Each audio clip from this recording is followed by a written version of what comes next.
हिजो रातभरि खट्यौँ। म यत्तिकै यो आँसु झरेँ किनभने आफूले अथाक प्रयास गर्दा गर्दा पनि नहुँदाखेरि त्यो चित्तै नबुझ्ने रहेछ। रातभरि नेपाल प्रहरी ट्राफिक प्रहरीहरू बाटोभरि उभिएर बसेका थियो। उहाँहरू VVIP सेक्युरिटी दिएर कसको लागि? गणेश नेपालीको सेफ ट्रान्सफर एयरपोर्टको लागि। सभामुख मार्फत सोध्न चाहन्छु, कतिजना हुनुहुन्छ हिजो त्यो हस्पिटलमा तपाईँहरू? जतिजनालाई घाँटी चिचार गराउनु भइरहेछ यहाँ। हाम्रो बहुमतको सरकार होला, तर यो देश तपाईँको पनि हो। तपाईँलाई पनि जनताले जिताएरै पठाएको। यो नियम कानुन हामीले बनाएको, तपाईँहरूले बनाएको, तपाईँले कार्यान्वयन गर्नु नसकेर हामीले कार्यान्वयन गरेर हामीले देखाएको र त्यही नियम कानुनमा टेकेको हो हामीले। दुई तहको सरकार त तपाईँहरूसँग छ। त्यो कालो सिसा बनाउने नियम हामीले कुरेका थियौँ। म जनताको सेवा गर्छु भनेर मुखले बोलेर हुँदैन, त्यो मुखले बोलेको 50औं वर्ष भइसक्यो।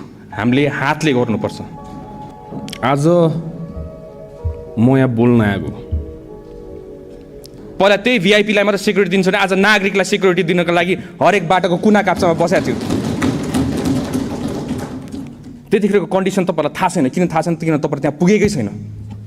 डक्टरसँग कन्सल्ट गर्नु पर्यो, कुरा गर्नु पर्यो र राति एयरपोर्ट म आफै गएको। त्यसलाई स्टन्टबाजी भनेर भन्नुहुन्छ भने यस्तो स्टन्टबाजी सबैजनाकोबाट चाहियो आफ्नो नागरिकलाई सेवा गर्नलाई। हामीलाई त्यति राम्रोसित बोल्नु आउँदैन होला, तर राम्रोसित काम चाहिँ गर्नु आउँछ। हामीले हिजो अथाक प्रयास गरेको। अब यहाँ आएर सबैजना एक्सपर्ट भइसकेका छन्, सबैजना डक्टर्स भइसकेका छन्। त्यहाँ डक्टर्स एक्सपर्ट्सहरू, नेपालको विज्ञ डक्टर्सहरू सबै हामीले राखेका थियौँ त्यतिखेर। आफ्नै साथीभाइहरू म्यानेजरहरू जो अगाडि एउटा बोल्नुहुन्छ पछाडि अर्कै बोल्नुहुन्छ। चित्त बुझ्दैन रहेछ यो।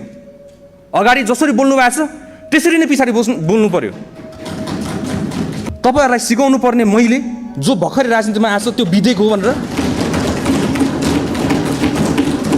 संविधानको स थाहा छैन यहाँ आएर भने, अहिले आएर संविधान स थाहा नहुने मान्छेले तपाईँलाई संविधान सिकाउनु पर्ने?